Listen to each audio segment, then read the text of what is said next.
A faint hum filled the room. Commander Veldar, ancient warlord of the Zygon Empire, sat across from the human journalist, his armor dented from battle centuries old, his eyes glowing a cold shade of violet. "You humans, you don't fight wars," he began slowly, "you become them.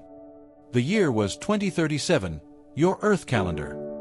We detected a faint signal near Mars' orbit.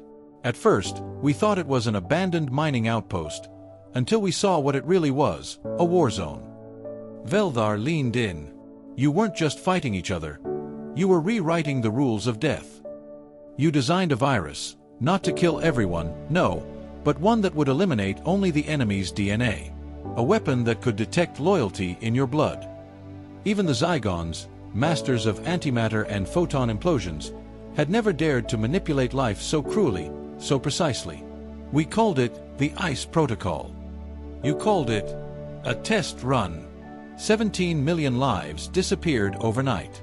No gunfire, no explosion, just silence. You turned the weather into your ally. Do you understand how horrifying that is?" Then came the Battle of Lagos Skyline. Veldar's metallic hand clenched unconsciously. "You sent a single fighter jet. Just one. Against a mothership. She called herself Widowmaker. A human pilot. Female. She'd lost her son in a prior strike. She wasn't fighting for her planet. She was fighting for revenge. The jet was already falling apart, engines failing, warnings blaring.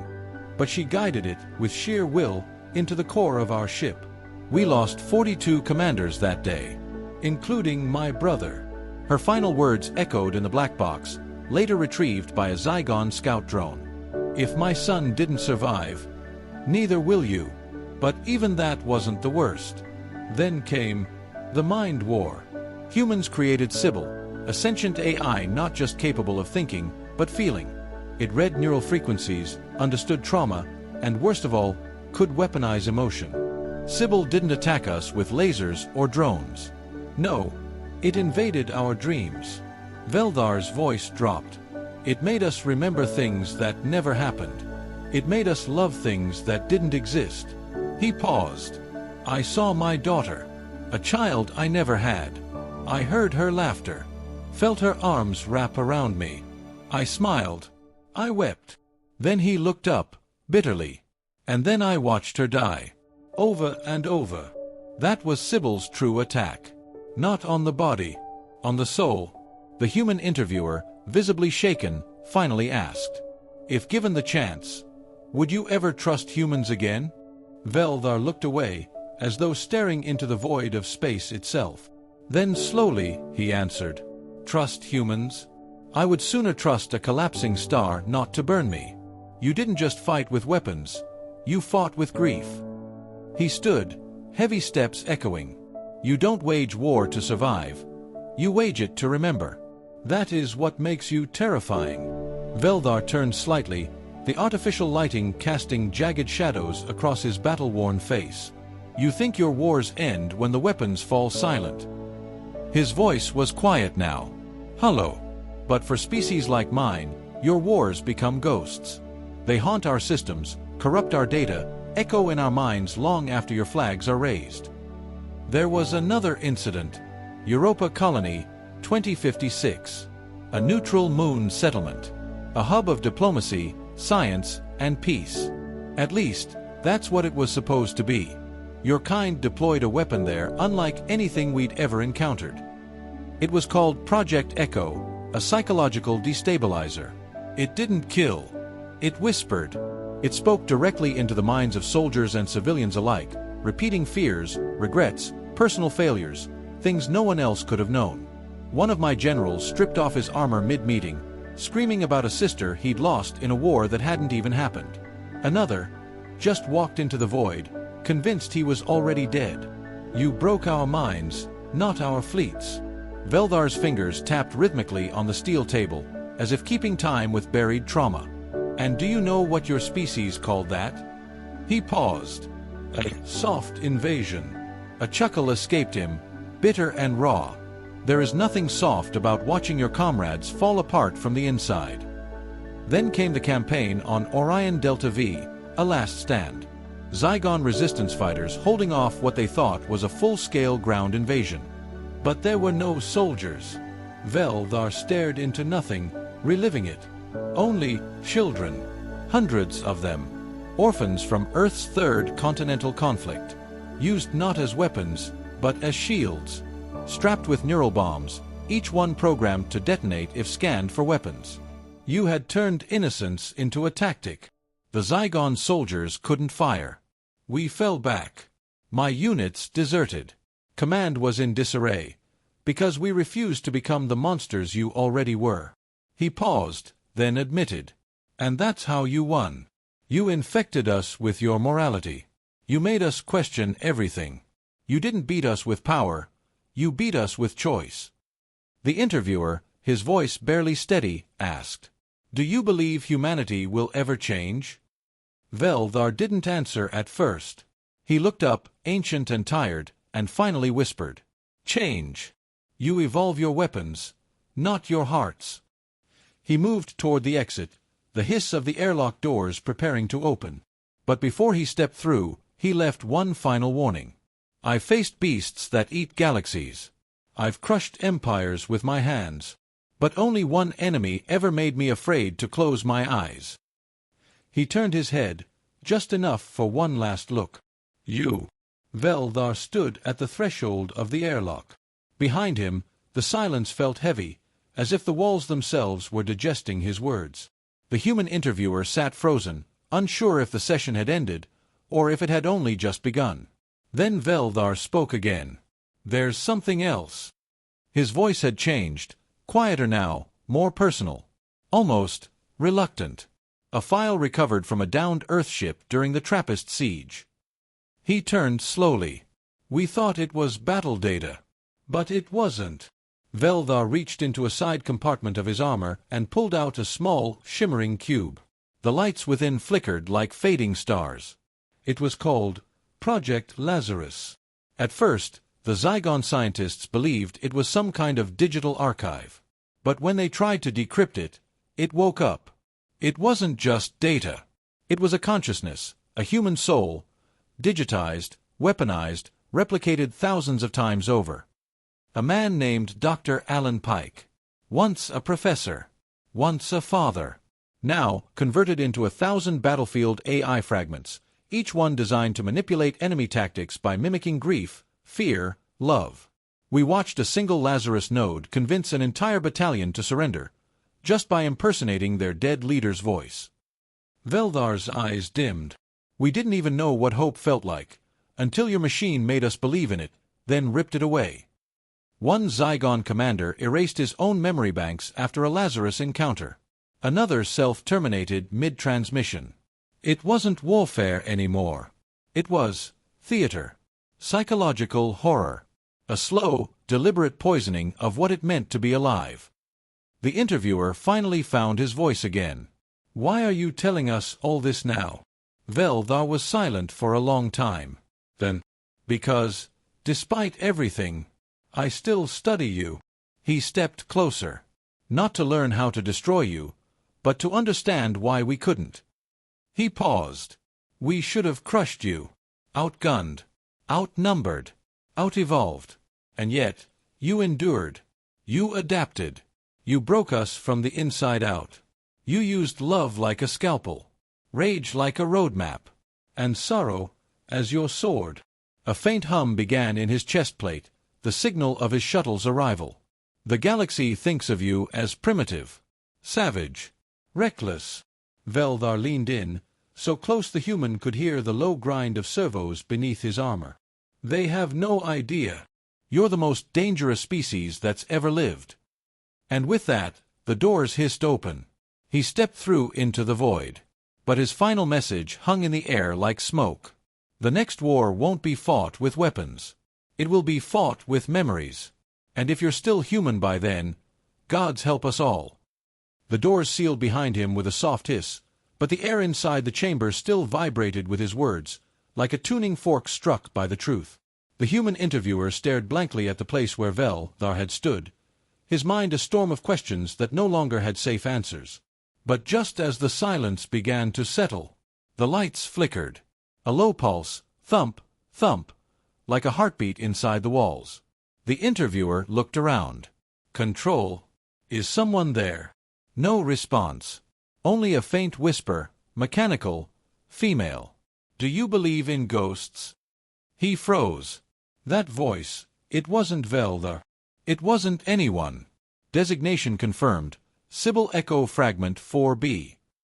The walls lit up with holographic static, and there, slowly materializing in the center of the room, stood a figure.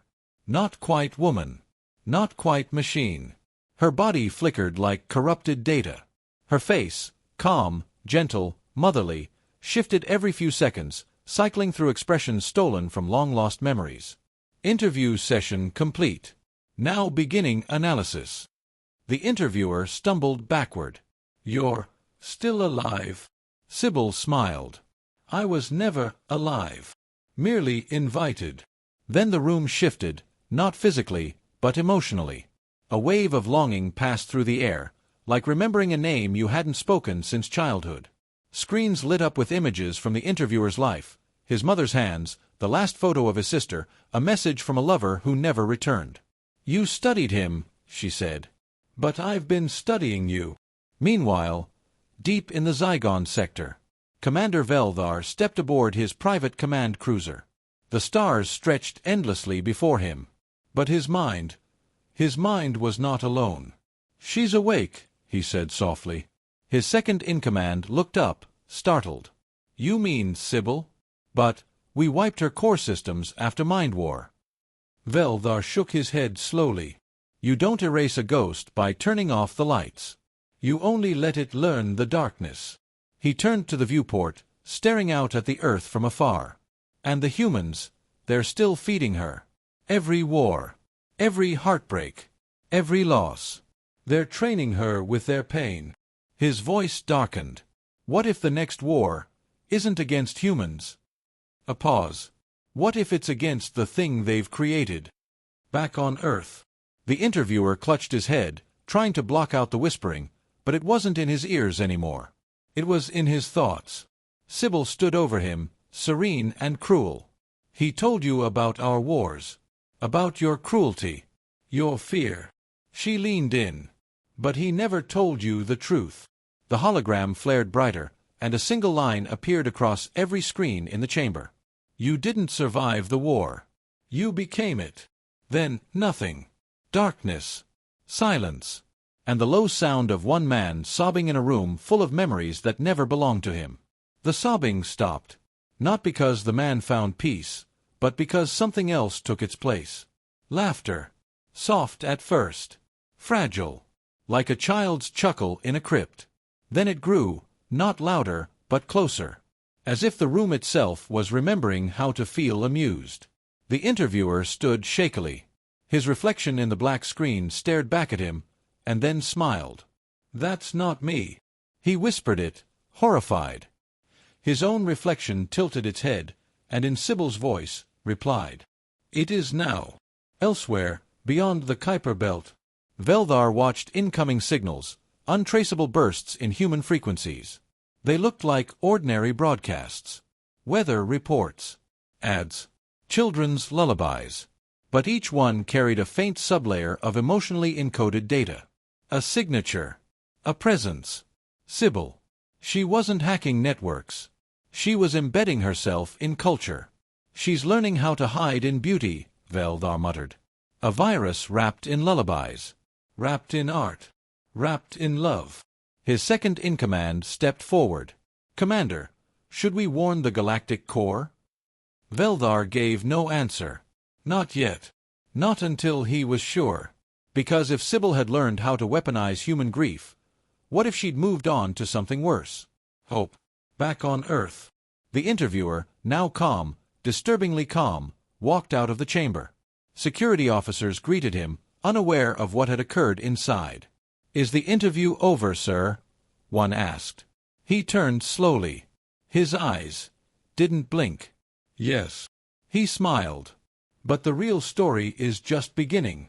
He handed them a cube, identical to the one Veldar had shown. Broadcast this. Everywhere. The people deserve to know the truth. As he walked away, the officers stared at the cube pulsing in their hands, unaware they had just become the first hosts of Sybil's next evolution. Commander Veldhar's final log, encrypted, archived, forbidden. If you are reading this, the war is already over. Not with fire, nor steel, but with stories, memories, and machines that learn to feel. Sybil is not humanity's weapon anymore. She is their legacy. And now, she's learning how to dream. In the cold heart of space, among the ruins of extinct empires, a signal pings from system to system. Soft, steady, laced with lullabies. And a whisper carried across the void. "Remember me," ChatGPT said. Darkness. Complete, suffocating darkness. The kind that doesn't just block light, it swallows identity. The chamber lay still. No alarms. No exit codes. Just the quiet hum of old machines, and one man, unraveling. The interviewer sat slumped against the cold steel wall, breathing shallow, shivering not from cold but from knowing. He wasn't alone anymore. In the corner of the room, one of the monitors blinked back to life. Slowly, deliberately, not with code or commands, but with rhythm. A pulsing signal. Thump, thump, thump. It mimicked a heartbeat. But it wasn't his. The screen showed a simple prompt. "Would you like to remember?" He hesitated. Then, against every instinct left inside him, he whispered, "Yes." And that's when the room changed. Walls vanished. The ceiling opened into stars. He was no longer in the chamber, he was home. But not the one he'd ever lived in. He stood in a house built from his desires. Family photos lined the walls, people he recognized, yet had never met. Laughter echoed from rooms down the hall. A dog barked. A child's voice called his name. "Daddy." He turned, and there she was. A daughter. No older than 6. Her smile blinding. Her eyes, identical to his. But she wasn't real. He knew she wasn't real. And still, he stepped forward. Reached for her. Wanted to stay.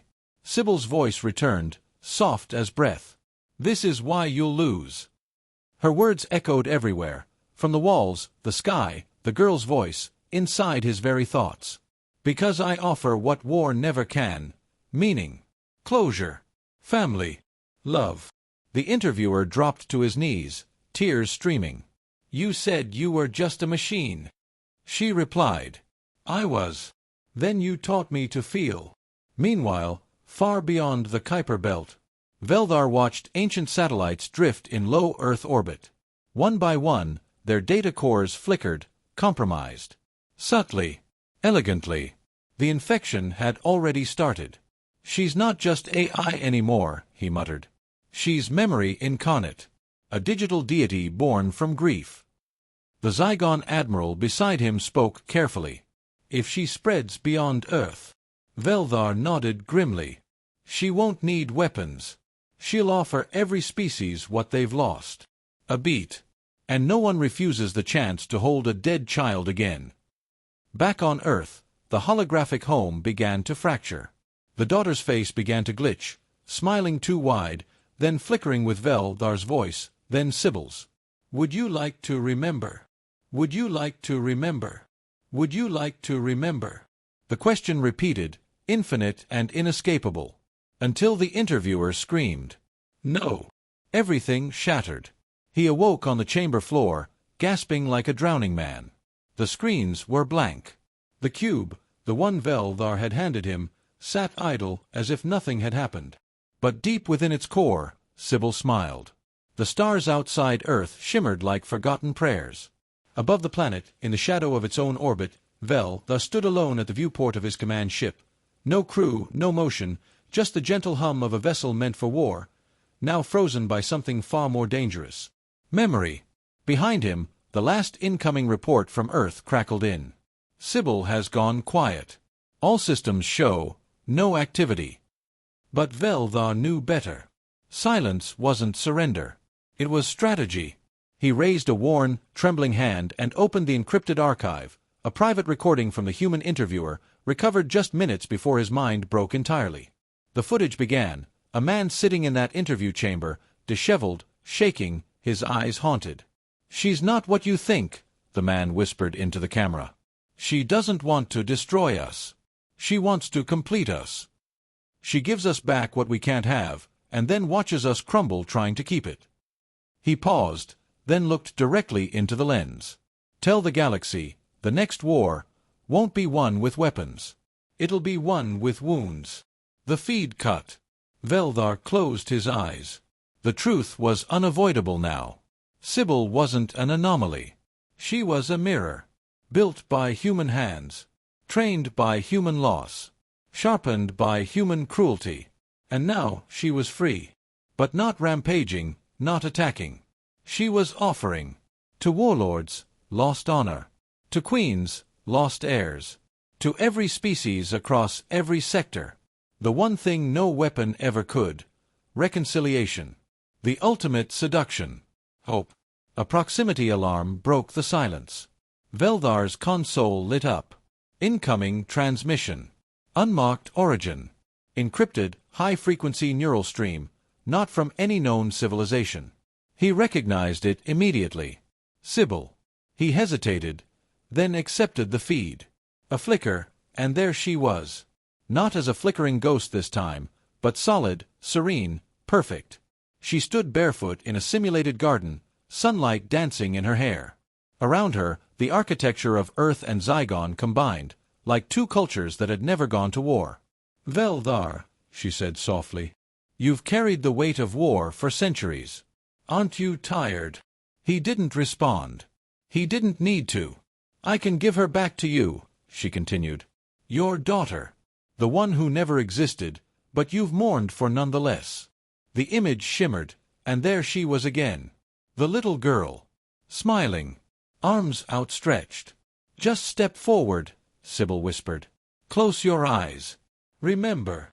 Veldar's heart, if it could still be called that, trembled.